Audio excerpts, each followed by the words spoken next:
ஜெயச்சந்திரனின் அடடா audio offer 5 முதல் 70% வரை டிஸ்கவுண்ட். ஆச்சி கொழுக்கட்டை மாவு வந்தாச்சு. ஆச்சி கொழுக்கட்டை மாவிற்கு கொழுக்கட்டை அச்சை கேட்டு வாங்குங்கள். நலம் காக்கும் ஸ்டாலின், உங்கள் குடும்பத்தின் நலன் அரசின் பொறுப்பு. கட்டணமில்லா மருத்துவ சேவைகள். அவளுடைய நடையுடை பாவனையில ஒரு வித்தியாசம், ஒரு நார்மல் பெண்ணுக்குரிய விஷயங்கள் இல்லாம கிச்சன்ல இருக்கும்போது ஒரு நாள் கேஸ் பாட்டுக்கு எரிஞ்சுட்டே இருக்குது, மேல பாத்திரம் இல்லை, அதை இப்படியே பார்த்துக்கிட்டே நின்றுட்டு இருக்க. மர்மமா இருக்கேன் மேம், என்ன நடக்குதுன்னு நிஜமாவே இந்த கதை. அப்போ இந்த பொண்ணோட தாம்பத்திய உறவு கொள்ளுகிற பொழுதெல்லாம் ஆரம்பத்தில் ஓரளவுக்கு இருந்தது, இப்போ ஒவ்வொரு தடவையும் எபிலெப்சி வருது. ஏர்போர்ட்லேருந்து இந்தாங்க உங்கள் பொண்ணை நான் கொண்டு வந்து கொடுத்துட்டேன், நீங்கள் கூட்டிகிட்டு போய் கொஞ்சம் நாளைக்கு வச்சுருங்கன்னு நான் கூட்டிகிட்டு போகலைங்க, உங்கள் சம்சாரம் நீங்கள் கூட்டிகிட்டு போங்க. உடனே அவங்க அம்மாவும் அப்பாவும் ஆடினாங்க பாருங்க ஆட்டம் ஒன்று. எல்லாரும் கல்யாணத்துக்கு அப்புறம் தான் அவளுக்கு இந்த மாதிரி ஆச்சு, நீங்கள் தாம்பத்திய உறவில் நீங்கள் ஏதோ பிரச்சனை பண்ணிட்டீங்க. இப்போ திரும்ப அந்த பொண்ணு எங்கே போகணும் இப்போ சொல்லுங்க? அம்மா வீட்டுக்கு தான் அம்மா வீட்டுக்கு தான் போகணும். நான் போக முடியாது. நகையெல்லாம் வாங்கியாச்சு. நகையெல்லாம் வாங்கியாச்சு, ஆனால் நான் போக முடியாது. என்ன புதுசாக இருக்கு. இப்போல்லாம் யாராவது ஒரு ஜாதகம் கொடுத்தா கூட, இப்போ 2வது கல்யாணத்துக்கு தேடும்போது கூட அதை எடுத்துட்டு எங்கிட்ட வருவாங்க, ஐயா இதெல்லாம் என் வேலை கிடையாது சார் அப்படின்னு.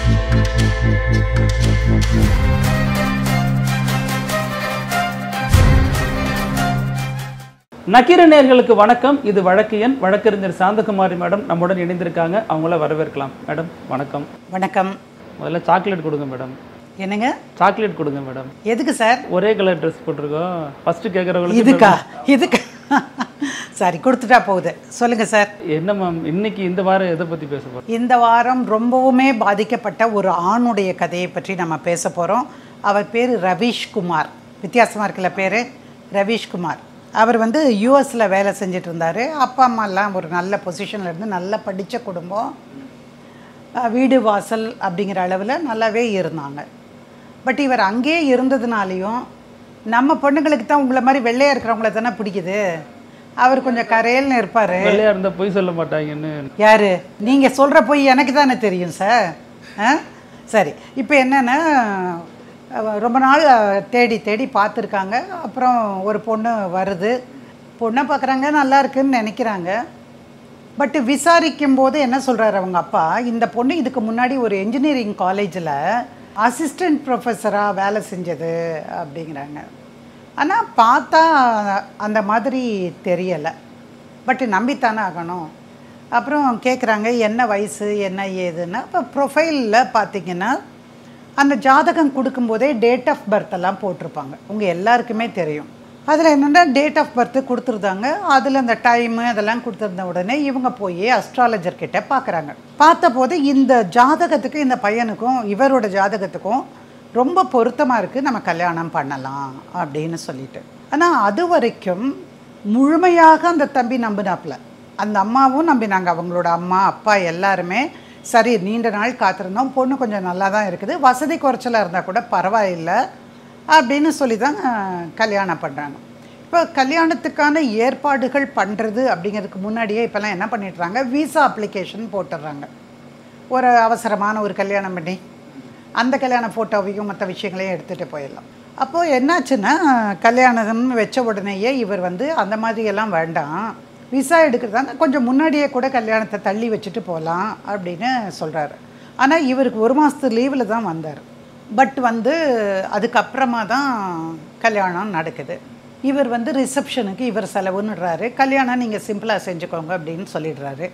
அந்த கல்யாணத்துலேயே பார்த்தீங்கன்னா அந்த பொண்ணுக்கு ஒரு 50,000 ரூபாய்க்கு அந்த காலத்தில் ஒரு அருமையான சில்க் சாரி எடுத்து கொடுத்து, மச்சினருக்கு மோதிரம் போட்டு, அப்புறம் அந்த ரிசப்ஷனுக்கான செலவு ஒரு 150 என்னமோ ஆயிருக்கும் போல் அந்த காலத்தில். ஸோ அந்த பணத்தையெல்லாம் வச்சு சந்தோஷமாக தான் கல்யாணத்தை முடிக்கிறாரு. முடிச்சுட்டு சரி அதுக்குள்ளேயே ஒரு 2 மாதம் ஓடி போயிடுது. அப்புறம் 3 மாதத்துக்கு மேலே போயிட்டான்னு வச்சுக்கோங்களேன், அவங்க உள்ளே நுழைய முடியாது யூஎஸ்குள்ளார. அதனால் இல்லை நான் போய் ஆகணும் அப்படின்னு, நீங்கள் விசாக்கு அப்ளை பண்ணுங்க அப்படின்னு சொல்லி. அப்போ விசாக்கு அப்ளை பண்ணுற எல்லா சர்டிஃபிகேட்ஸையும் எடுத்துகிட்டு எல்லாம் நாங்களே பண்ணிட்டோன்னு அந்த பொண்ணோட வீட்டில் என்ன பண்ணியிருக்காங்க, வெளியே யார்கிட்டையே கொடுத்து எல்லாத்தையுமே அவங்க ஃபில்அப் பண்ணியிருக்காங்க. அதனால் இவர் கேட்டார், கொடுங்க நான் எல்லாம் பார்த்து கரெக்டாக இருக்கான்னு பார்க்கல, ரிஜெக்ட் ஆகிடுச்சின்னு வச்சுக்கோங்க அது பிரச்சனையாக போயிடும் அப்படின்னு. அப்போ இல்லை எல்லாம் கரெக்டாக இருக்குது நீங்கள் பாருங்கள் அப்படின்னு. அவர் பார்க்குறாரு, எல்லாம் ஃபில்அப் பண்ணதெல்லாம் கரெக்டாக இருக்கவும் நேராக கொண்டு போய் கடைசி நிமிஷத்தில் தான் ஒரு விஷயம் நோட் பண்ணுறாரு. அந்த டேட் ஆஃப் பர்த்துங்கிறது இப்போ வேறு டேட் ஆஃப் பர்த்து கொடுத்துருக்காங்க. அப்புறம் இவருக்கு மனசுக்குள்ளார அது ஒரு கரும்புள்ளியாக தெரிஞ்சது. எதுக்காக நம்மக்கிட்ட ஒரு டேட் சொன்னாங்க, ப்ரொஃபைலில் ஒரு டேட் சொன்னாங்க அப்படின்னு. அதுக்குள்ளே அவங்க அம்மா இருந்துட்டு, தம்பி கொடுப்பா, நீ இந்த டேட் ஆஃப் பர்த்தில் வச்சு உனக்கும் அவளுக்கும் பொருத்தம் உண்டான். இது வந்து தேவையே இல்லாத ஒரு விஷயம். ஆனால் ஒரு சந்தேகத்தை களையிறதுக்காக அந்த அம்மா அந்த மாதிரி பண்ணியிருக்காங்க. ஒரே ஒரு பையன் அவங்களுக்கு. அதனால் அப்படி பார்க்கும்போது இந்த ஜாதகதாரருக்கும் அந்த டேட்டில் பிறந்தவருக்கும் ஒத்தே வராது, வாழ்க்கை நல்லா இருக்காதுன்னு வந்துருச்சாங்க. உடனே அவங்க அப்பா அம்மாக்கெல்லாம் வருத்தம். சரி, இது பொய் சொல்லிட்டாங்க நம்மக்கிட்ட.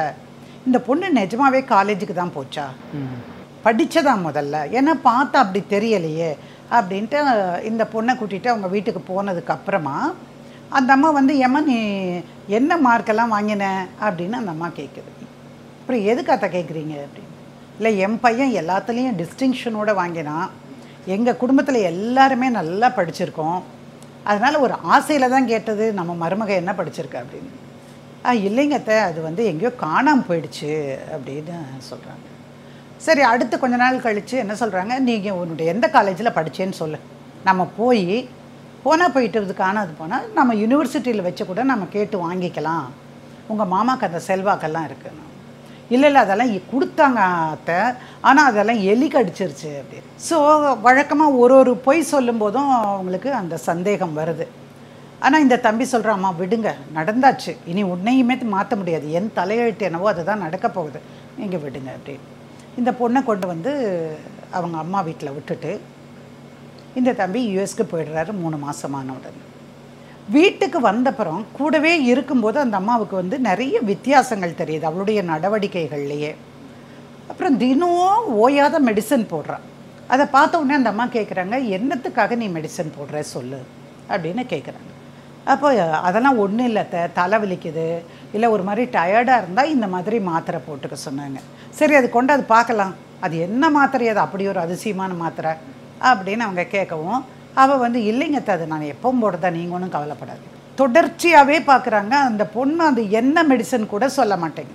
அப்புறம் கொஞ்ச நாள் கழித்து இந்த அம்மாவும் இந்த ஐயாவும் யோசிக்கிறாங்க, ஏதோ ப்ராப்ளம் இருக்குது அவளுடைய நடையுடை பாவனையில், ஒரு வித்தியாசம், ஒரு நார்மல் பெண்ணுக்குரிய விஷயங்கள் இல்லாமல் வேறு மாதிரியான தோரணை அல்லது நடந்துக்கிறது, மறைச்சு ஒழிச்சு வச்சு மருந்து சாப்பிட்றது. ஒரு நாள் அவங்களுடைய டஸ்ட்பினை தேடும்போது அந்த சில்வர் ஃபாயில் இருக்கும்ல, மெடிசன் உள்ளே நீங்கள் எடுத்ததுக்கப்புறம் அதில் இருக்கும், அந்த ஸ்ட்ரிப்போடு போட்டிருந்துருக்கா. 10 நாள் சாப்பிட்டுட்டு அந்த 10 நாளைக்கான மாத்திரை அது அப்படியே விழுந்திருக்கு. அவங்க அதை எடுத்துகிட்டு போய் அவங்களுடைய ஃபேமிலி டாக்டர்கிட்ட கொடுத்து, இந்த மெடிசன் எதுக்காக சாப்பிட்றதுங்க டாக்டர் அப்படின்னு சொல்லி கேட்டிருக்கிறாங்க. அவர் அதை பார்த்துட்டு இதை சொன்னார், இது வந்து சைக்காட்ரிக் ப்ராப்ளம் இருக்கிறவங்க சாப்பிட்ற ஒரு மாத்திரை தாங்க. இந்த அம்மாவுக்கும் ஐயாவுக்கும் ரொம்ப ஷாக் அடித்த மாதிரி ஆயிடுச்சு. அன்றைக்கி நைட்டு ஃபோன் பண்ணி அந்த பையன்கிட்ட சொல்கிறாங்க, இது மாதிரி சைக்காட்ரிக்கு ட்ரீட்மெண்ட் எடுத்துருக்கணும் போல் இருக்குது, அதுக்கு தான் மருந்து சாப்பிட்றாங்கன்னு டாக்டர் சொல்கிறாங்க அப்படின்னு. இப்போ திரும்ப அவன் ஃபோன் பண்ணும்போது கேட்குறேன், எதுக்காக நீ மருந்து சாப்பிட்ற? இல்லை அப்படி இல்லை, எனக்கு தலை சுற்றி விடும், அதனால தான் நான் வந்து டாக்டர். ஸோ அது வந்து அவருக்கு வருத்தம், நீ ஏன் இதெல்லாம் முதலையே சொல்லலை? சரி, ஒன்றும் பண்ணலாம், நடந்தாச்சு, இப்போ என்னால் உனக்கு நல்ல வைத்தியம் கொடுத்து உன்னை நல்லா பார்த்துக்க முடியும், உங்கள் அப்பா கிட்ட மெடிக்கல் ரெக்கார்ட்ஸ் எல்லாம் கொடுக்க சொல்லும். ஐயோ, நான் கேட்க மாட்டேன் எங்கள் அப்பாட்ட. ஏன் நீ கேட்க மாட்டேன்? உன்னோட மெடிக்கல் ரெக்கார்ட்ஸ் தானே. சரி, நீ கேட்க வேண்டாம் விடு, நானே கேட்குறேன். மாமா, நீங்கள் அவளோட மெடிக்கல் ரெக்கார்ட்ஸ் எல்லாம் கொடுங்க, ஏதாவது ப்ராப்ளம்னா கூட நம்ம இந்தியாவிலேயே சரி பண்ணிடலாம். நான் இத்தனாம் தேதி டிக்கெட் எடுத்துகிட்டு விசா கிடச்சிருச்சு இப்போ நமக்கு, அதனால் நீங்கள் பண்ணுங்க. நான் கொடுக்குறேங்க மாப்பிள்ளை, நீங்கள் போகிறதுக்குள்ளே எல்லாம் கொடுத்துட்றேன் மாப்பிள்ளை அப்படின்னு நல்ல வார்த்தை சொல்லிடுறேன். இப்போது இந்த அம்மா வந்து பார்க்குது, ஒரு நாள் வந்து இந்த பொண்ணு பாத்ரூமுக்கு போன பொண்ணு விழுந்து தலையில் அடிபட்டு எழுந்திரிச்சு வர, இது வந்து நடந்திருக்கு. அப்போ இந்த அம்மாவுக்கு மறுபடியும் வந்து என்னென்னா, தம்பி கொஞ்சம் பார்த்து என்னன்னு தெரியல அப்படின்னு. சரிங்கம்மா, அவளை அனுப்பி வைங்க. அப்புறம் இந்த அம்மா சொல்கிறாங்க, ஏங்க உங்கள் மகளை தனியாக அனுப்புகிறீங்க, அவள் இது வரைக்கும் வெளிநாட்டுக்கு போகவே இல்லை, அதனால் நீங்கள் என்ன பண்ணுங்கள், யாராவது ஒருத்தர் கூட போய் விட்டுட்டு வாங்க, தனியாக போகக்கூடாதுன்னு. அவங்க இல்லை அதெல்லாம் அவள் சமாளிச்சுப்பா, அதெல்லாம் ஒரு பெரிய விஷயமே இல்லைன்னு. நீங்கள் யோசிச்சு பாருங்கள், அந்த பொண்ணுக்கு ஏதோ ஒரு ப்ராப்ளம் இருக்குன்னு தெரியுது. இவங்களுக்கு ஒன்றுமே தெரியாத நிலையில் பார்க்கும்பொழுதே தெரியும் போது இந்த பொண்ணை வளர்த்தவங்களுக்கு தெரியாதா என்னென்ன பிரச்சனை இருக்குன்னு? எப்படி அவங்க தைரியமாக அந்த பொண்ணு தனியாக போக அனுப்புனாங்கன்னு தெரில. நல்ல வேளை ஒன்றும் நடக்கல. அந்த பொண்ணு அந்த வீட்டுக்கு போய் சேர்ந்துடுறா ஹஸ்பண்ட் கிட்ட. ஹஸ்பண்டுக்கும் வந்து சந்தேகம் வர ஆரம்பிச்சுக்குது. ஒரு நாள் அந்த மாதிரி விழுந்தா. கிச்சனில் இருக்கும்போது ஒரு நாள் வந்து கேஸ் பாட்டுக்கு எரிஞ்சிட்டே இருக்குது, மேலே பாத்திரம் இல்லை. அதை இப்படியே பார்த்துக்கிட்டே நின்றுட்டுருக்க. ஏய் என்ன ஆச்சு உனக்கு அப்படின்னு கேட்டேன். ஐயோ ஒன்றும் இல்லையே, ஐயோ ஒன்றும் இல்லையேன்னு. எதுக்கு கேஸ் எரிஞ்சிட்ருக்குது? நான் சாப்பாடு ஆக்கிட்டு இருந்தேன், குக்கர் வச்சுருந்தேன். குக்கர் எங்கே போச்சு பாரு. ஓ குக்கர் வைக்க மறந்துட்டேனா அப்படின்னு கேட்குறா. இவன் வந்து கஷ்டப்படுறான் மறுபடியும். சரி உங்கள் அப்பா அம்மா கொடுத்துறேன்னு சொன்னாங்கல்ல, மெடிக்கல் ரெக்கார்ட்ஸை எடு அப்படின்னு. அது ஒரு 5-6 வருஷத்துக்கு முன்னாடி எடுத்த ஒரே ஒரு ரிப்போர்ட் மட்டும்தான் அதில் அவங்க கொடுத்து அனுப்பிச்சிருக்கிறாங்க. என்னவோ ஒரு வருஷம் கூட சொன்னேன், கொடுத்து அனுப்பிச்சிருக்கிறாங்க. சரின்னு அதை எடுத்துகிட்டு நீ முதல்ல ட்ரெஸ் பண்ணிவிட்டு ரெடியாரு, நம்ம போகலாம். போய் அங்கே இருக்கக்கூடிய டாக்டர், நீங்கள் யூஎஸில் டாக்டர்ஸ்க்கான ஃபீஸுங்கிறது எக்கச்சக்கம் சார். எந்த ட்ரீட்மெண்ட்டுனாலும் நம்ம இந்திய பசங்க வைத்த வாயை கட்டி கொஞ்சம் காசு சேர்ப்பாங்க. ஏன்னா நம்ம ஊரில் வந்து நமக்கு சொந்த வீடு வாங்கிக்கலாம், அப்புறம் நம்ம குழந்தைகளுக்கு நல்ல எஜுகேஷன் கொடுக்கலாம், இப்படி எல்லாம் நினச்சி சேர்த்து வைப்பாங்க. ஒரு தடவை நீங்கள் டாக்டர்கிட்ட போயிட்டீங்க, அவ்வளோதான் முடிஞ்சது, எல்லாத்தையும் கரைச்சிடுவாங்க. ஆமாம், அவங்க கரைக்கிறதுக்கு இல்லை, அந்த சிஸ்டமே அப்படித்தான். இன்சூரன்ஸ் இருந்தால் ஒழிய நீங்கள் அந்த இன்சூரன்ஸுக்கும் பல விஷயங்கள்லாம் இருக்குது.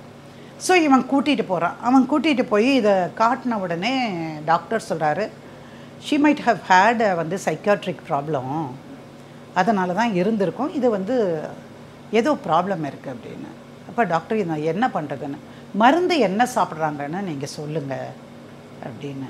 அந்த பொண்ணு ஒன்றும் இல்லை டாக்டர், தலைவலிக்கும் தலை சுற்றுறதுக்கு மட்டும்தான் டாக்டர் மருந்து கொடுத்தாங்க. அப்போவும் அந்த பொண்ணு சொல்லலையா, சரி வான்னு வீட்டுக்கு கூட்டிகிட்டு வந்துடுறாரு. டாக்டர் வந்து எந்த மெடிசனும் நான் ப்ரிஸ்கிரைப் பண்ண மாட்டேன், அவங்க என்ன சாப்பிட்றாங்க அதனுடைய டோசேஜ் என்னன்னு தெரிஞ்சால் தான் நான் ப்ரிஸ்கிரைப் பண்ண முடியும், இங்கே மெடிக்கல் ரூல் அவ்வளோதான் அப்படின்னு சொல்லிட்டார். சரி வீட்டுக்கு வந்து கேட்குறாங்க, இல்லைங்க அதெல்லாம் ஒன்றும் இல்லைங்க, சாதாரண மாத்திரை தான். சரி எடு, என்ன மாத்திரை சாப்பிட்ற, எடு கையில் கொடு அப்படின்னு அவர் கேட்குறாரு. இவன் என்ன பண்ணுறா, அந்த ஃபாயிலிருந்து பிச்சை எடுப்போம்ல அந்த மாத்திரையை அவர்கிட்ட கொடுக்குறாரு. ஏன் என்கிட்ட ஏன் அதை கொடுக்க மாட்டேங்கிற, நான் உனக்கு நல்லதுக்கு தானே கேட்குறேன், நீ என் ஒய்ஃபு, உன்னை பாதுகாக்கணும்னு தானே நான் கொண்டு போகிறேன் அப்படின்னு. நான் கொடுக்குறேங்க, எடுத்து கொடுக்குறேங்க, அது முடிஞ்சதில்லை, அதில் மாத்திரை இருந்தது, நான் எடுத்து. இவர் ஒரு நாகரிகமாக ஒரு பொம்பளையை எப்படி நடத்தணுமோ அந்த மாதிரி நடத்திட்டுருக்காரு. அப்புறம் அடுத்த 2-3 நாள் கழித்து பார்க்கும்போது அவள் சொல்கிறதில்ல, கொடுக்கறதில்ல. ஒரு நாள் எபிலெப்சி வந்து வலிப்பு நோய் வந்து விழுந்துடுறான். விழுந்து அடிபட்டும் ஆயிடுது, அவளுக்கு எந்திரிக்க முடியாமல் வராதுல. இந்த தடவையும் ஏறத்தாழ அந்த பாத்ரூம் டாய்லெட் இருக்கிற அந்த ஏரியாவில் தான் விழுந்துருக்காள். அப்புறம் விழுந்த சத்தம் கேட்டு இவ ஏதோ கத்துற மாதிரியெல்லாம் கேட்டு இவர் ஓடி போய் பார்த்துருக்குறாரு, ரத்தம் வடிய. நான் தான் இவ்வளவு தடவை சொல்கிறேனே, ஒரு தடவை நீ அந்த மருந்தை கொடு, நம்ம போய் பார்க்கலாம், எதுவானாலும் இப்போல்லாம் சயின்ஸில் வந்து மெடிசன்ஸில் நம்ம சரி பண்ணிக்கலாம், நீ கவலைப்படாத அப்படின்னு. அப்புறம் இவ வந்து ஆம்புலன்ஸ்க்கு ஃபோன் பண்ணிவிட்டு அவளை அதுலேயே, அதுக்கு மேலெல்லாம் ஒன்றும் பண்ண முடியாது, ஏதாவது ஒன்று ஆயிடுச்சுன்னா இவங்க எது என்ன ஆகும் அதை சொல்லுங்கள். நேராக அவங்க அப்பா அம்மாவுக்கு ஃபோன் பண்ணி, அம்மா இந்த மாதிரி ஆயிடுச்சு, டேய் நான் தான் அன்னைக்கே சொன்னேனே உங்ககிட்ட, நீ சொன்னால் கேட்காமல நீ கூட்டிகிட்டு போனேன், அவங்க மெடிக்கல் ரெக்கார்ட்ஸ் கொடுத்துருந்தா நான் கூட்டிகிட்டு போன்னு சொன்னேன், அந்த மாதிரி கூட்டிகிட்டு போக வேண்டான்னு சொல்லலை, ஏன்னா நீண்ட காலம் கழித்து கல்யாணம், ரைட்டாக ராங்கோ அது வந்து மருமகள் அப்படின்னு. ஸோ மெடிசன் கொடுக்கல. அப்போ அவங்க அங்கே ஹாஸ்பிட்டல் கொண்டு அட்மிட் பண்ண உடனே டாக்டர் வந்து மெடிக்கல் ரிப்போர்ட்ஸ் எல்லாம் காட்டுங்கன்ட்டு. இவங்கிட்ட ரிப்போர்ட் இல்லை. நேராக என்ன பண்ணுறான், திரும்ப வீட்டுக்கு போய் அவளுடைய பையை எல்லாத்தையும் குடஞ்சி எடுத்தால் கொஞ்சம் மெடிசன்ஸ் எல்லாம் இருக்குது, அதெல்லாம் கையில் எடுத்துக்கிறேன். அங்கேருந்தே ஒரு ஃபோன் பண்ணுறான் அவங்க மாமாவுக்கு, இந்த மாதிரி ஆயிடுச்சு, நாங்கள் ஹாஸ்பிட்டலில் கொண்டு போய் அட்மிட் பண்ணியிருக்கோம், அவன் நினைவில்லாமல் இருக்கா, இப்போது நீங்கள் மெடிக்கல் ரெக்கார்ட்ஸ் நீங்கள் கொடுத்தா தான் ஆச்சுன்னு. எங்கே வச்சேனே தெரியல மாப்பிள்ள, நான் இருந்ததை தான் நான் கொடுத்து வச்சுட்டேனுங்களே அப்படின்னு. மாமா உங்கள் பொண்ணு உயிருக்கு பாதுகாப்பு இல்லாமல் ஒரு ஹாஸ்பிட்டல் அட்மிட் பண்ணியிருக்கேன், இப்போ கூட நீங்கள் விளையாடாதீங்க அப்படின்னு. இல்லை நான் அன்னைக்கு கொடுத்தேன் இல்லைங்க, அந்த 2 தான், எதையாவது எடுத்து கொடுங்க மாமான்னு. அப்போ ஒரு தடவை ஒரு ப்ரிஸ்கிரிப்ஷன் மட்டும் அந்த ஆள் அனுப்புகிறார், மெடிக்கல் ரெக்கார்ட்ஸ் இல்லைன்னு ப்ரிஸ்கிரிப்ஷன். அப்புறம் அந்த ப்ரிஸ்கிரிப்ஷனை கம்ப்யூட்டரில் இருந்து பிரிண்ட் அவுட் எடுத்து கொண்டு போய் டாக்டர்கிட்ட கொடுக்கும்போது இவங்களுக்கு வந்து பைடெம்பரல் பெராக்சிமல் அந்த மாதிரி சொல்லக்கூடிய ஒரு விஷயம் இருக்குது அவங்களுக்கு. அப்புறம் இந்த மெடிசன்ஸ் எல்லாம் நான் வந்து அவங்களுக்கு இருக்கக்கூடிய மனநோயினுடைய வெளிப்பாடு, சைக்கியாட்ரிக் ப்ராப்ளமும் இருக்குது, நர்வஸ் ப்ராப்ளமும் இருக்குது, ப்ளஸ் வந்து மனநோய் எபிலெப்டிக், அது வலிப்பு நோயும் இருக்குது அப்படின்னு அவர் சொல்கிறாரு. அப்போது இந்த ப்ரிஸ்கிரிப்ஷன் வந்து ஒரு 5-6 வருஷத்துக்கு முன்னாடி இருக்குது.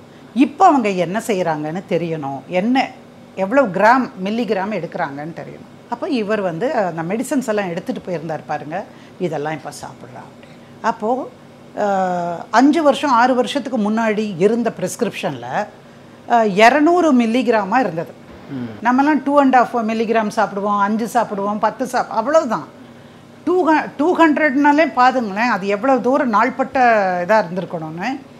அப்புறம் அப்படி சொல்கிறேன். அப்போ அவர் கேட்டார், 5 வருஷத்துக்கு முன்னாடி 200னா இப்போ அதிகமாக தான் எடுத்தாகணும், அது நம்ம பார்க்கலான்னு அந்த மெடிசன்ஸை பார்க்கும்போது அதில் இருந்து அப்படியே அதிகரித்து 600 மில்லிகிராம் கொடுத்துருக்குறாங்க. ஸோ இந்த பொண்ணை 4 நாளோ 5 நாளோ ஹாஸ்பிட்டலில் வச்சுட்டாங்க. எல்லா டெஸ்ட்டும் எடுத்தாங்க. இது வந்து எல்லாம் கலந்த ஒரு வியாதியாக இருக்கிறதுனால நிறைய டெஸ்ட் எல்லாம் எடுத்து அந்த ஃபஸ்ட்டு டைம் போய் ஹாஸ்பிட்டலில் சேர்த்த உடனேயே $4000 நீங்கள் கணக்கு போட்டுக்கோங்க, அமெரிக்க டாலர்னா இந்திய மணியில் எவ்வளோன்னு சொல்கிறாரு. மாமா இப்போவாது அனுப்புங்க, என்ன இருக்கோ அதை பார்த்துக்கலாம், நான் சரி பண்ணலாம், நான் இருக்கேன்னு. அவங்க அப்பா என்கிட்ட எதுவுமே இல்லையேப்பா, நான் என்னப்பா பண்ணட்டும் அப்படின்னு அவங்க பொண்ணோட அப்பா சொல்லிடுறாங்க. திரும்பவும் கூட்டிகிட்டு வந்து வீட்டில் வைக்கிறாரு. ஒரு 2 மாதத்துக்குள்ளேயே மறுபடியும் 2 தடவை வலிப்பு வருது அவளுக்கு. டாக்டர்கிட்ட என்ன செய்கிறதுன்னு கேட்குறாங்க. எனக்கு அட்மிஷனுக்கு இப்போ டைம் இல்லை, வேணாக்கு ஏற்கனவே கொடுத்ததை போடு அப்படின்னு சொல்லிடுறாங்க. அப்படின்னு தாக்கு பிடிக்க முடியலைங்க. 4 மாதம் வரைக்கும் வைக்கிறார். 4 மாதத்துக்கு முன்னாடி கடைசி நாள் அன்றைக்கி மறுபடியும் இது மாதிரி தான் பெரிய அளவில் கொண்டு போய் ஹாஸ்பிட்டலில் வைக்க வேண்டியதாக போயிடுச்சு. மூச்சு பேச்சே இல்லாத மாதிரி இல்லை, ரொம்ப பயம் வந்துருச்சு இந்த பையனுக்கு.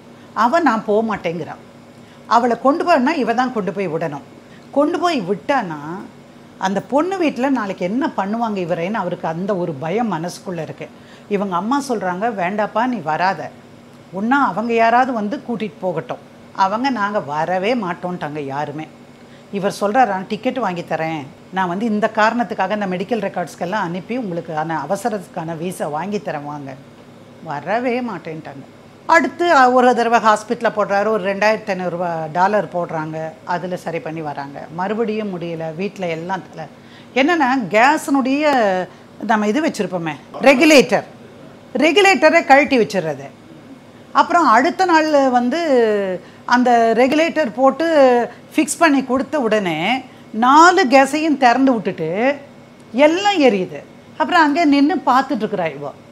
என்ன பார்க்குற அப்படின்னா இதே தான் திரும்பவும்.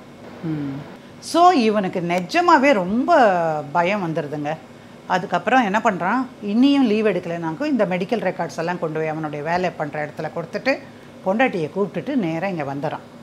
அவங்க சொல்கிறாங்க, ஏற்கனவே நீ நிறைய லீவ் எடுத்துட்ட, அங்கே இருக்கும்போதும் லீவ் எடுத்திருக்க, யூஎஸில் இருக்கும்போதும் லீவ் எடுத்திருக்க, அதனால் ரொம்பலாம் உனக்கு கொடுக்க முடியாது, உனக்கு ஒரு 3 months டைம் தரேன், அதுக்குள்ளே நீ என்னென்ன செய்யணுமோ செஞ்சுட்டு நீ வந்து சேரு, இல்லைன்னா வேலை போயிடும். இவனுடைய சேமிப்புங்கிறது ஒரு 7-8 வருஷ கால சேமிப்பில் பாதி சேமிப்பு மேலே கல்யாணத்துக்கு இதுக்கு எல்லாமே போயிடுச்சு. இருந்தாலும் பத்திரமா அவளை கொண்டு போய் நான் அவங்க வீட்டில் ஒப்படைக்கணும். வந்தால் அவங்க கூட்டிகிட்டு போக மாட்டேங்கிறாங்க. சார் ஏர்போர்ட்லேருந்து இந்தாங்க உங்கள் பொண்ணை நான் கொண்டு வந்து கொடுத்துட்டேன், நீங்கள் கூட்டிகிட்டு போய் கொஞ்சம் நாளைக்கு வச்சுருங்கன்னு நான் கூட்டிகிட்டு போகலைங்க, உங்கள் சம்சாரம், நீங்கள் கூட்டிகிட்டு போங்க. அப்புறம் அந்த அம்மாவும் ஐயாவும் சொல்கிறாங்க, இல்லைங்க கொஞ்சம் நாளைக்கு நீங்கள் வச்சுருங்க, ரொம்ப கஷ்டப்பட்டு வந்திருக்கான் என் பிள்ளை அப்படின்னு. நாங்கள் கூட்டிகிட்டு போக மாட்டோம், இப்போ கல்யாணம் பண்ணதுக்கப்புறம் நீங்கள் தான் காரணம். மர்மமாக இருக்கேன் மேம், என்ன நடக்குதுன்னு. நிஜமாவே இந்த கதை அப்படியான ஒரு உண்மையில் நடந்த கதை, உங்கள் கண்ணு முன்னாடி தான் நான் வச்சு படிச்சிருந்தேன், நீங்கள் பார்த்தீங்க. ஸோ திரும்பவும் இவனோடவே அனுப்புகிறாங்க. இந்த அம்மாவும் கூட்டிகிட்டு வந்துடுறாங்க. இந்த அம்மா கூட இருக்க அவளுக்கு பிடிக்கவே மாட்டேங்குது. ஏன்னா அந்த அம்மா காலேஜில் சர்டிஃபிகேட் என்னன்னு கேட்டாங்க, உனக்கு என்ன எல்லாமே கேட்டாங்க இல்லையா, அதனால் முதல்ல இருந்தே அந்த பொண்ணுக்கு பிடிக்கல. இதுக்கு நடுவில் நடந்த முக்கியமான ஒரு விஷயத்தை நான் சொல்லியாகும். கல்யாணம் எதுக்கு பண்ணுறோம், தாம்பத்திய உறவுக்காக பண்ணுறோம், அது ஒரு விஷயம். 2வது பிள்ளை இருக்கணும், குடும்பமாக இருக்கணும், அது வந்து அப்படியே வழி வழியாக வரணும், இதுதான். அப்போ இந்த பொண்ணோட தாம்பத்திய உறவு கொள்ளுகிற பொழுதெல்லாம் ஆரம்பத்தில் ஓரளவுக்கு இருந்தது, இப்போ ஒவ்வொரு தடவையும் எபிலெப்சி வருது. இந்த பையன் அந்த பொண்ணுக்கிட்ட போகிறதுக்கு பயந்துக்கிறான். இந்த பொண்ணு ஏன் நீ என்கிட்ட வரமாட்டேங்கிறேன்னு கேட்குறாங்க. இல்லை, உடம்பு உனக்கு சரியில்லை, நீ மருந்தெல்லாம் சாப்பிட அப்புறம். இப்போ இதெல்லாம் சொன்னதுக்கப்புறமா அவங்க அப்பா அம்மா பார்க்க வந்தவங்கக்கிட்ட இந்த பொண்ணு சொல்லியிருக்கா. உடனே அவங்க அம்மாவும் அப்பாவும் ஆடினாங்க பாருங்க ஆட்டம் ஒன்று. அந்த தம்பின்னு ஒருத்தன் இருக்கான் அந்த பொண்ணுக்கு. எல்லாரும் வந்து கல்யாணத்துக்கு அப்புறம் தான் அவளுக்கு இந்த மாதிரி ஆச்சு, நீங்கள் தாம்பத்திய உறவில் நீங்கள் ஏதோ பிரச்சனை பண்ணிட்டீங்க, அதுதான் இதாச்சு, நாங்கள் வந்து என்ன பண்ணணுமோ நாங்கள் பண்ணுவோம் அப்படின்னு. இவங்க ஆடி போயிட்டாங்க. இவனுக்கு ஏதாவது கேஸு போட்டாங்கன்னு வச்சுக்கோங்க, கிரிமினல் கேஸுன்னு ஏமாத்துறாங்க. என்ன திரும்ப யூஎஸ் போக முடியுமா? அவன் நம்பிட்டு இருந்தா யூஎஸ் போக முடியும்னு, ஆனால் முடியலை. அப்புறம் என்ன பண்ணினாங்க, அந்த ரெக்கார்ட்ஸை கொண்டு வந்து கேட்டபோது மெல்ல மெல்ல இந்த பொண்ணு சொன்னால் நான் வந்து எந்த டாக்டரை பார்த்தேன் அப்படிங்கிறத 2 டாக்டர் பேர் சொன்னான். 2 டாக்டரை கூகுளில் போட்டு தேடி அவர் என்ன டாக்டர்னா, ஒருத்தர் நியூரோ சர்ஜன், இன்னொருத்தர் சைக்கியாட்ரிஸ்ட். அப்புறம் பால் மார்ட்டினோ என்னமோ அவர் பேர், இன்னொருத்தர் அது மாதிரி 2 பேருங்க. அப்புறம் அவங்கக்கிட்ட போய் பார்க்குறாங்க. அவங்கக்கிட்ட பார்க்கும்போது இது ரொம்ப நாள்பட்ட கேஸு, இது குணப்படுத்தக்கூடிய விஷயமே அல்ல அப்படின்னு அவங்க சொல்லியிருக்காங்க. என்ன இருக்கோ அதுதான் சொன்னாங்க. ஆனால் என்னென்னா இதுக்கு மேலே இதனோட வாழ முடியாதுன்னு, இது ஏதாவது வந்தால் இப்படி தான் இருக்குன்னாது ஒரு ரிப்போர்ட் கொடுப்பீங்களா அப்படின்னு சொன்ன போது, பேஷண்ட் வந்து கேட்கும்போது தான் நம்ம பண்ணுவோம். பேஷண்ட்டுக்கு எது தேவையோ அதுதான் நாங்கள் பண்ணுறதுக்கு இருக்கோம். நீங்கள் அவங்களுடைய ஹஸ்பண்ட், நீங்கள் ஒரு காரணத்துக்காக கேட்குறீங்கன்னு நான் ஃபீல் பண்ணுறேன். இது வந்து ப்ரொஃபஷ்னல் எத்திக்ஸ் இல்லை, நான் பண்ண மாட்டேன்ட்டேன். சைக்கியாட்ரிஸ்ட்டும் சொல்லிட்டாங்க, நீண்ட நாள் இதுக்காக சாப்பிட்டுட்டே தான் இருந்தாங்க. ஸோ 200லேருந்து 600 ஆகி அதுக்கப்புறம் இருந்த 3-4 வருடங்கள் அவன் வந்து வேலை போயிடுச்சு. இங்கே தான் ஒரு கம்பெனியில் சேர்ந்துட்டு இருந்தாப்புல. அந்த பொண்ணும் மாமனார் மாமியார் கூட சண்டை போட்டுட்டு பிரச்சனை பண்ணிக்கிட்டு இருந்த உடனே அம்மா வந்து என்ன பண்ணினாங்க, வேண்டாம்ப்பா, எங்கள் வயசான காலத்தில் எங்களால் இது முடியாது, நீ என்ன பண்ணுற, ஒரு குடித்தனை வச்சிரு, நீ தனியாக அவனு பண்ண. அப்புறம் அவங்க அப்பா வர்றார்.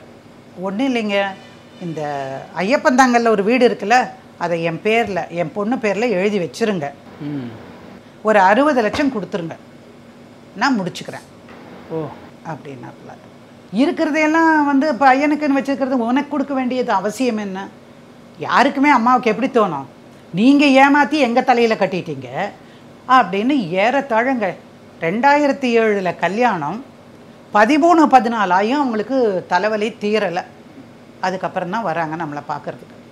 ஸோ இந்த விஷயமெல்லாம் சொல்லி வந்ததுக்கப்புறம், சரி நீங்கள் என்ன பண்ணீங்க, நீங்கள் என்ன சமாதானமாகவே, ஏன்னா டவுரி ஹாரஸ்மெண்ட்டு, டொமஸ்டிக் வயலன்ஸ் ஆக்ட்டு, நகையை எடுத்துடுறாங்கன்னு. ஸோ அதனால் என்ன பண்ணேன், நீங்கள் போய் பொறுமையாக இருங்க, நான் சொல்கிற மாதிரி ஒன்றும் சொல்லுங்கள், இந்த மாதிரி நான் திரும்ப எனக்கு வேலை கிடச்சி போகிற மாதிரி இருக்கேன், நகையெல்லாம் வேறு இங்கே தான் இருக்குது, அதனால் நீங்கள் வந்து நகையை வாங்கிக்கோங்க. யாருக்கிட்ட இருக்குது அப்படின்னு கேட்டுருக்குறாங்க.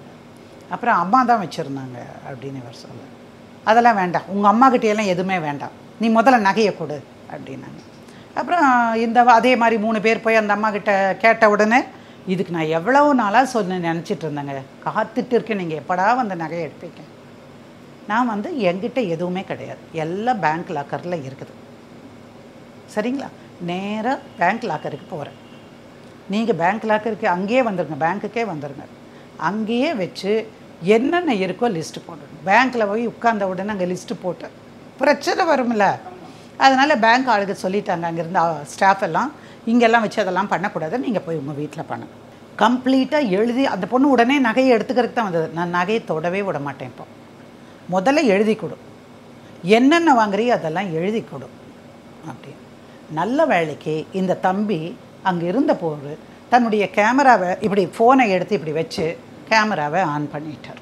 அது பாட்டுக்கு நடக்கிறதெல்லாம் வந்து பதிவாயிட்டு இருந்தது. அந்த பொண்ணு, நான் கையெழுத்து போட மாட்டேன், நீ நகை கொடுக்குறியா இல்லையா அப்படின்னு சொல்ல. இந்த அம்மா சொல்லிடுச்சு, நீ கையெழுத்து போட்டால் தான் கொடுப்பேன் அப்படின்னு சொல்லிட்டு, இதெல்லாம் நான் வாங்கிட்டு போகிறேன் திருப்பி அப்படின்னு நீ வாங்க. அது நியாயமான ஒரு கோரிக்கை. நேராக இங்கேருந்து 3 பேர் போனாங்க, எந்திரிச்சு நகையெல்லாம் அந்த வீட்டில் வச்சுருக்குறாங்க. இவங்க எந்திரிச்சு போனாங்க, போலீஸ் ஸ்டேஷனில் போய் கம்ப்ளைண்ட்டை கொடுத்தாங்க. கூடவே வரதட்சணை அது இது, பொண்ணை ஏமாற்றி கல்யாணம் பண்ணிட்டாங்க, யூஎஸ் கூட்டிகிட்டு போய் பைத்தியமாக்கிட்டாங்க, எல்லாம் போட்டு வந்தாங்க. அப்புறம் இவங்களை கூப்பிட்ட உடனே இந்த அம்மா நல்லா படித்த பெண்ணு, வேலை பார்த்துட்டு இருந்திருக்காங்க, ஒரு சீனியர் லெவல் ஆஃபீஸர் வரைக்கும் வந்த ஒரு லேடி. அப்புறம் இந்த அம்மா அந்த ஐயா வந்து ரயில்வேயில் வேலை செஞ்சுட்டு இருந்தாராம். அதனால் அவரும் 2 பேரும் இந்த மகனும் போய் அங்கே போய் எல்லாம் பேசின உடனே என்னென்ன நடந்திருக்கு என்னென்னலாம் சொன்ன உடனே போலீஸார் சரி ஏதோ பிரச்சனை அப்படின்னு தெரிஞ்சிட்டாங்க. சரிங்க, எப்போவுமே நகை கேட்டால் அவங்க கொடுத்துருவாங்க, அப்படி கொடுக்காதவங்க தான் நிறைய. ஆனால் இவங்க எடுத்து கொடுக்குறாங்க உங்கள் கையில், நீங்கள் அது எழுதி ரசீது போட்டால் தான் யாருமே கொடுப்பாங்க அப்படின்னு சொன்னதுக்கப்புறம்தான் அவங்க எழுதி கையெழுத்து போட்டு கொடுத்தாங்க. அப்போவும் அந்த பொண்ணு வந்து கையெழுத்து போட மாட்டேன்னுடுச்சு. அப்புறம் போலீஸ்காரவங்கெல்லாம் சத்தம் போட்டு அந்த அவங்க அப்பாவையும் அவங்க தம்பியும் கையெழுத்து போட சொல்லி இப்போது திரும்ப அந்த பொண்ணு எங்கே போகணும் இப்போ சொல்லுங்கள்? அம்மா வீட்டுக்கு தான் போகணும். அம்மா வீட்டுக்கு தான் போகணும். நான் போக முடியாது. நகையெல்லாம் வாங்கியாச்சு. அப்புறம் நகையெல்லாம் வாங்கியாச்சு, ஆனால் நான் போக முடியாது. நான் ஏன் போகணும்? எனக்கு நீ தான் வேணும். நம்ம புதுசாக இருக்கு. புதுசாக இல்லை, அவங்க சொல்லி பிரெயின் வாஷ் பண்ணி இந்த பையன் தான் ரொம்ப தாங்கி இத்தனை காசு செலவழிச்சிருக்கான், அதனால இதை விட்டுட்டு போகக்கூடாது, என்ன ஆனாலும் சரி. அதனால் என்ன பண்ணுறது அப்படின்ட்டு அப்புறம் அந்த அம்மா சொல்லிட்டாங்க, தம்பி வேண்டாம், எனக்கு நீ பக்கமே தலை வச்சு கூட படுக்காதீங்க. அப்படி இதையெல்லாம் பார்த்து ஒரே வாரத்தில் அந்த பையனுடைய அப்பாவுக்கு ஹார்ட் அட்டாக் வந்து அவர் செத்து போய்விட்டார். ரொம்ப ரொம்ப வருத்தமான கால சூழ்நிலையில் தான் அவங்கெல்லாம் இருந்தாங்க. அதுக்கப்புறம் அந்த அம்மா சொல்லிடுச்சு, இந்த வீட்டு மேலே தான் கண்ணு வச்சுருக்குறாங்க, அதனால் நான் ஒத்த ஆள் நான் இங்கே இருக்கேன், பிடிச்சி தள்ளிட்டு அத்தனை பேரும் உள்ளே வந்து உட்காந்துட்டாங்கன்னா நமக்கு யாரும் துணை கிடையாது, அதனால் நான் இந்த வீட்டை வாடகைக்கு விட்டுட்டு போகிறேன்னு சொல்லி யாரோ ஒருத்தருக்கு அதை வாடகைக்கு விட்டுட்டு ஒரு ஒத்த ரூமும் ஒரு பாத்ரூமும் இருக்கிற மாதிரி இடத்துல போய் அந்த அம்மா தங்கிட்டாங்க.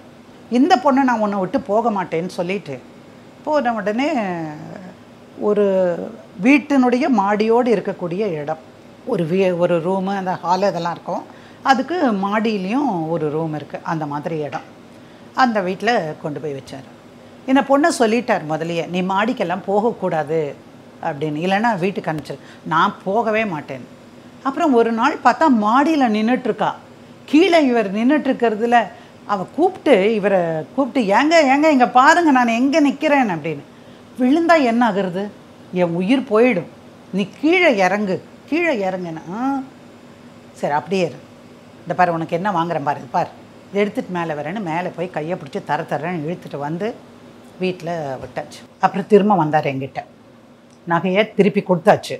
எங்கள் அம்மா அப்பா இறந்து போனதுனால உடனே வர முடியல, அம்மா தனி வீட்டுக்கு போயிட்டாங்க, இப்போ என்ன பண்ணலாம் மேடம்? அப்போ தான் நாங்கள் டைவர்ஸ் கேஸ் போட்டோம்.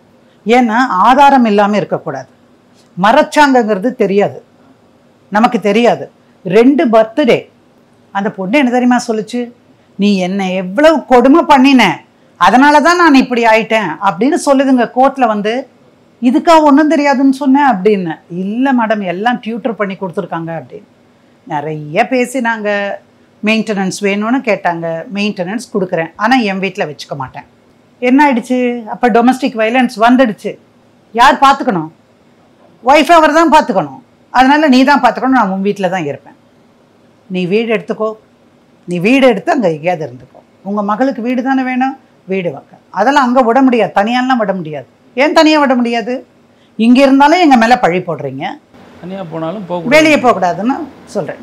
சரி, இப்போது அந்த மாதிரி கேஸ் நடக்கும்போது ஒரு 2 வருஷம் பொய்யா பெட்டிஷன் போட்டாங்க. 2 வருஷம் கழித்து ஜட்ஜம்மாவே பார்த்துட்டு சொல்லிட்டாங்க, 2 பேரும் ஒழுங்காக மீடியேஷனில் போய் முடிச்சுட்டு வர வழியை பாருங்கள். அப்போ தான் மீடியேஷனில் உட்காரும்போது நாங்கள் சொன்னோம், என்னம்மா எதிர்பார்க்குறீங்கன்னா, அவங்க சொன்னாங்க இந்த மாதிரி அவங்க என்ன கொடுத்தாலும் சரிங்க அப்படின்னாங்க. முதல்ல அதெல்லாம் சும்மாங்க அவங்க பேசுறது, ஒரு வீடு கொடுக்கணுமா அவங்களுக்கு, அது போக 60 லட்சம் கொடுக்கணும்னு சொல்லி கேட்டிருக்குறாங்க அப்படின்னு. அப்புறம் அவங்க நிலைமையெல்லாம் பேசி மாற்றி மீடியேட்டர் எல்லாம் பேசி பார்த்தாங்க. அவங்க விடாப்படியாக அதுக்கப்புறம் ஒரு 1.5 வருஷத்துக்கு கேஸ் இழுத்தாங்க. நடுவில் அந்த பொண்ணுக்கு மறுபடியும் உடம்பு சரியில்லாமல் போய் ஹாஸ்பிட்டலில் அட்மிட் பண்ணியிருந்துருக்குறாங்க. அட்மிட் பண்ணும்போது அவங்க வீட்டுக்கு ஏதோ ஒரு நாள் போன போது தான் அந்த மாதிரி நடந்து போயிருக்கிறதுனால அந்த அம்மா அப்பா தான் கையில் இருந்தாங்க. அவங்க கையில் தான் இந்த பொண்ணு இருந்தா, கையிலங்கிறது மெட்ராஸ் பாஷை, அவங்க வீட்டில். அப்புறம் அந்த சமயத்தில் இதுதாம்மா கடைசி, ஏதாவது ஒரு முடிவு இருக்கிறதுனா எடுத்துக்கோங்க, இல்லைன்னா கேஸ் நடத்துனாங்க. இந்த பையன் என்ன பண்ணிட்டான், டக்குன்னு US வேலைக்கு அப்ளை பண்ணான். இந்த பிரச்சனை நடக்கும்போதே அம்மா தனியாக போயிட்டாங்க. நான் இருந்தால் தானே நீ என்னோட இருப்ப, நான் வந்து கிளம்பி போயிடுவேன் அப்படின்னு வேலைக்கு பண்ணியாச்சு. அப்புறம் மீடியேட்டர்கிட்ட மட்டும் சொன்னார் தம்பி, இந்த மாதிரி மேடம் எனக்கு வேலை கிடச்சிருச்சு, என்னால் இங்கேருந்து மன நிம்மதியோடு இருக்க முடியல, எங்கள் அப்பாவை பறி கொடுத்துட்டேன், எங்கள் அம்மா தான் என்னை உருவாக்குனாங்க, எங்கள் அம்மாவும் நாளைக்கு போயிட்டா நான் என்ன பண்ணுவேன், எங்கள் அம்மாவையும் நான் கூட்டிகிட்டு போயிடுவாங்க அப்படின்னு எல்லாம் சொன்னதுக்கப்புறம் பார் விட்டுட்டு போனாருன்னா உனக்கு ஒன்றுமே இல்லாமல் ஆகிடும் அப்படின்னு எல்லாம் மிரட்டினா, வந்து உட்காந்து கட்டி பிடிச்சிட்டு அவனை நான் போக மாட்டேன்னா கடைசி ஆயுதமா. ஆமாம், அதெல்லாம் பண்ணி பார்த்தா. ஆனால் கடைசியில் எதுவும் முடியல. இவங்க கேஸுக்கு செலவழிக்கணும், டாக்டர்ஸ்க்கு செலவழிக்கணும், போலீஸ்க்கு செலவழிக்கணும், அங்கே செலவழிக்கணும். அதனால் இவர்கிட்ட சுத்தமாக பைசா கிடையாது. இனி இருந்தால் அந்த வீடு தான் விற்று கொடுக்கணும். அது அவங்க அம்மா சொல்லிட்டாங்க, நான் சொந்தமாக சம்பாரித்து வாங்கின வீடு, என் பேரில் இருக்கிற வீடு நான் யாருக்கும் தரமாட்டேன் அப்படின்ட்டாங்க. அப்புறம் பேசி கீசி கடைசியில் 40 லட்சம் கொடுத்து அப்புறம் தான் நாங்கள் மெயின்டெனன்ஸ் வாங்க முடிஞ்சது. நாங்கள் என்ன, உண்மையிலேயே அந்த பையன் நல்ல பையங்க. இப்போல்லாம் யாராவது ஒரு ஜாதகம் கொடுத்தா கூட, இப்போ 2வது கல்யாணத்துக்கு தேடும்போது கூட அதை எடுத்துகிட்டு எங்கிட்ட வருவாங்க. ஐயய்யா இதெல்லாம் என் வேலை கிடையாது சார் அப்படின்னு. இல்லை மேடம், அவங்கள பற்றி எப்படி தெரிஞ்சுக்கிறது? அப்படியே நீங்கள் வந்து நம்பிக்கை இல்லாமல் இருக்க வேண்டாம், பாருங்கள் எப்படி போகுதுன்னு. 2வது இதெல்லாம் நான் பண்ணுற வேலை இல்லை சார், எனக்கு வக்கீல் தொழில் தான் அப்படின்னு. அப்புறம் 2 பேரும் இப்போ அம்மாவும் மகனும் நிம்மதியாக இருக்காங்க. ஆனால் 2வது கல்யாணம் பண்ணுறதுக்கு அந்த அம்மா ரொம்ப முயற்சி பண்ணுறாங்க. முதல்ல பட்ட அனுபவத்தினால யாரையும் நம்ப முடியாமல் தவிக்கிறாங்க. என்னை பொறுத்த வரைக்கும் இந்த வழக்கில் நான் சொல்லக்கூடியது எல்லாமே, ஒரு பெற்றோருக்கு தன்னுடைய மகளுக்கு என்ன நிலைமைன்னு நல்லா தெரியும், என்ன உடல்நல குறைவுன்னு தெரியும். அப்போ அவங்க என்ன பண்ணியிருக்கணும், விஷயங்களை சொல்லி அதுக்கப்புறம் கல்யாணம் பண்ணணும். இந்த மாதிரி முக்கியமான விஷயங்கள், தாம்பத்திய உறவு கொள்ளும் பொழுதே எபிலெப்சி வருது அப்படின்னு சொன்னால் அது நாள்பட்டதாக இருந்திருக்கணும். அந்த மாதிரி ஏதாவது பிரச்சனை எல்லாம் சொல்லி அவங்க ஒத்துக்கிட்டு கல்யாணம் பண்ணலாமா ஒழிஞ்சு அந்த தன்னுடைய சுமையை யார் மேலேயாவது சுமத்திட்டு அதை வச்சு பிஸ்னஸ் பண்ணலாம் அப்படின்னு நினைக்கிறதுங்கிறது ரொம்ப ரொம்ப படுகேடான ஒரு நடைமுறையாக நான் நினைக்கிறேன். நம்ம வந்து ஒரு பையனை வாட்டி நம்ம சம்பாதிக்கலான்னு நினைக்கிறதோ, அல்லது பையனை வாட்டி நம்ம பொண்ணு அவன் தலையில் கட்டிடலான்னு நினைக்கிறதோ உண்மையிலேயே மனசாட்சி உள்ள ஒரு மனிதன் செய்கிற வேலையே கிடையாது. ஏமாற்றி திருமணம் செய்கிற இந்த மாதிரி சம்பவங்களால், இந்த மாதிரி பசங்களால், இந்த மாதிரி ஆட்களால் பாதிக்கப்படுற ஆண்களுக்கு ஒரு சொல்யூஷன் கிடைக்கும், நீங்கள் கவலைப்படாதீங்கன்னு சொல்கிறதுக்கும் இவ்வளவு நாள் நீங்கள் வச்சுட்டு இருக்கவே வேண்டியதில்லை. ஆக்சுவலாக இந்த தம்பி ரொம்ப பொறுமை, ரொம்ப நாள் கழித்து கல்யாணம் ஆனதுனால ஒரு மனைவியை பார்த்த ஒரு சந்தோஷம், அப்புறம் ரொம்ப கஷ்டப்பட்ட பிறகு தான் எனக்கு வேண்டாம் அப்படின்னு ஒரு நிலைமைக்கு வந்தார். அதனால் எப்போவுமே அந்த மாதிரி ஏதாவது இருந்தால் கூட இம்மீடியட்டாக நீங்கள் வந்து நடவடிக்கை எடுக்கணும், ஒரு நோட்டீஸ் அனுப்பணும். சரியா, நோட்டீஸ் அனுப்பினாலும் இப்போல்லாம் ரொம்ப ஜாக்கிரதை ஆகிடாங்க, அவங்க போய் முதலையே கேஸ் போட்டுடுறாங்க. அதனால் எதுவும் பிரச்சனை முத்தி வர்றதுக்கு முன்னாடி கொஞ்சம் இதில் வித்தியாசமாக இருக்குது. நீங்கள் ரெக்கார்ட்ஸ் கொடுக்கலன்னு சொன்ன போதே தெரியலையா இதில் சம்திங் இஸ் ராங்குன்னு, அப்போவே யோசிச்சு இருந்துருக்கணும். நீங்கள் இங்கேருந்து ஏன் யூஎஸ்க்கு கூட்டிகிட்டு போகிறீங்க, டிக்கெட்டுக்கும் இவர் தான் பணம் கொடுப்பாரு சொல்லுங்கள். அதனால் எந்த பிரச்சனை வந்தாலும் சால்வ் பண்ண முடியும், நம்பிக்கையோடு இருங்க. ஏமாற்றி கல்யாணம் பண்ணாதீங்க. இந்த 2 விஷயத்த பெண் வீட்டாருக்கும் ஆணுக்கும் சொல்கிறேன், அதுவே ஆணுக்கும் பொருந்தும். ரொம்ப விசித்திரமான ஒரு வழக்கா இருக்கு மேடம். உண்மையிலேயே பலருக்கும் ஒரு அனுபவமாகவும் அமைஞ்சிருக்கும், இந்த மாதிரி சிக்கல்ல தவிக்கிறவங்களுக்கு இது ஒரு சொல்யூஷனாகவும் அமைஞ்சிருக்கும். ரொம்ப நன்றி மேடம். நன்றிங்க. நக்கீரன் டிவிக்கு சப்ஸ்கிரைப் செய்யுங்கள். உங்கள் ஆதரவே எங்கள் பலம். ஆசிரியர்களுக்கு நண்பனாகவும் மாணவர்களுக்கு ஆசானாகவும் திகழும் தேர்வு வழிகாட்டி. ஒவ்வொரு பாடத்திற்கும் அனுபவமிக்க ஆசிரியர்களின் துல்லியமான தெளிவான விடைகள். CNC இருக்கு, தேர்வு பயம் எதற்கு? இது தீரன் பப்ளிஷிங் ஹவுஸ் விற்பனை வெளியீடு.